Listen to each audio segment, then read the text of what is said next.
Hi, ఎలా ఉన్నారు? ఈరోజు మనం పెనుమూడి వారధి అక్కడ సంబంధించినటువంటి ఆ వారధి ఎలా ఉంది, దానికి సంబంధించినటువంటి విషయాలన్నీ మీతో షేర్ చేసుకోవాలని ఈ వీడియోని చేస్తున్నాను. చూద్దాం ఈ అందమైన ప్రదేశాన్ని ఒకసారి మనం. ఇది పెనుమూడి వారధి అంటారు. ఈ వారధి వల్ల విజయవాడ, చెన్నై, కలకత్తా రోడ్లకు సంబంధించి డిస్టెన్స్ పరంగా కూడా చాలా దగ్గర ప్రదేశం. ఈ వారధి లేనప్పుడు ఇది పెనుమూడి వారధి. ఈ వారధి నిర్మాణం లేనప్పుడు ఇక్కడ నుంచి ఇప్పుడు నేను చూపిస్తున్నటువంటి ఈ రేవు నుంచి కొన్ని లాంచ్లు బోటు ప్రయాణం ద్వారా నాగైలంక, మూర్తోట, తర్వాత ఎదురుమొండి ఆయా ప్రాంతాలకు వెళ్ళటానికి లాంచ్ ద్వారా రవాణా, ఇసుక రవాణా కూడా జరిగేది. కానీ ఈ బ్రిడ్జి కట్టడం వల్ల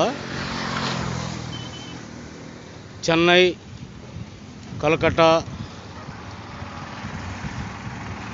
సంబంధించినటువంటి దూరాన్ని కూడా మనం చక్కగా చూడవచ్చు. ఇది పెనుమూడి రేవు అంటారు. ఇదే స్నానఘాటుక కూడా ఉంది. ఎక్కడి నుంచే పడవలు, ఇప్పుడు నేను వీడియోలో చూపిస్తున్నటువంటి ఈ బోట్లన్నీ కూడా ఈ రేవు నుంచి పడతాయి. ఎప్పుడైతే ప్రకాశం బ్యారేజీ గేట్లు ఎత్తడం జరుగుద్దో ఆ రోజు ఈ నది ఇలా చాలా ఆహ్లాదకరంగా సంతోషంగా ఉండుద్ది. కాబట్టి ఇది ఈ వారధి చూడండి, అన్ని వైపులా చాలా బ్యూటిఫుల్గా, చక్కగా, చూడటానికి చాలా అందంగా, గ్రీన్ ప్లేస్లో, చల్లని వాతావరణం. ఈ ప్రాంతాన్ని చూడటానికి చుట్టుపక్కల గ్రామాల వాళ్ళు, చుట్టుపక్కల విలేజెస్ వాళ్ళు కూడా దీన్ని దర్శించి సంతోషాన్ని పొందటానికి చాలా చూడదగ్గ ప్రదేశం. ఎంత మంచిగా ఉంటుందంటే ఇదిగో ఈ వారధి నుంచే మనకి బందర్, అదే మచిలీపట్నం అంటాం. తర్వాత కొన్ని ఫ్రూట్స్కి సంబంధించిన తోటలు కూడా ఇదిగో ఈ ప్రాంతంలోనే వేయటం జరుగుతుంది. రవాణా కూడా జరుగుతుంది. ఇదిగో లాంచ్ నేను మీకు చూపిస్తున్నాను చూడండి.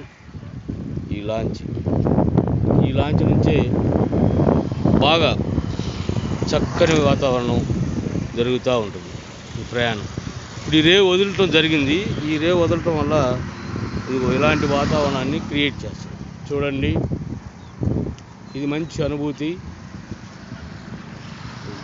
రెండు వైపులా చాలా చాలా అందంగా, విశాలంగా, చాలా చక్కగా, ఎంతో ఆహ్లాదకరాన్ని ఇచ్చేటటువంటి ఈ వీడియోని చేస్తున్నాను. ఈ వీడియోని చూడండి, చూసి మనసుకు నచ్చే విధంగా చూసి సబ్స్క్రైబ్ చేయండి, లైక్ చేయండి, మీ ఫ్రెండ్స్కి కూడా షేర్ చేయండి.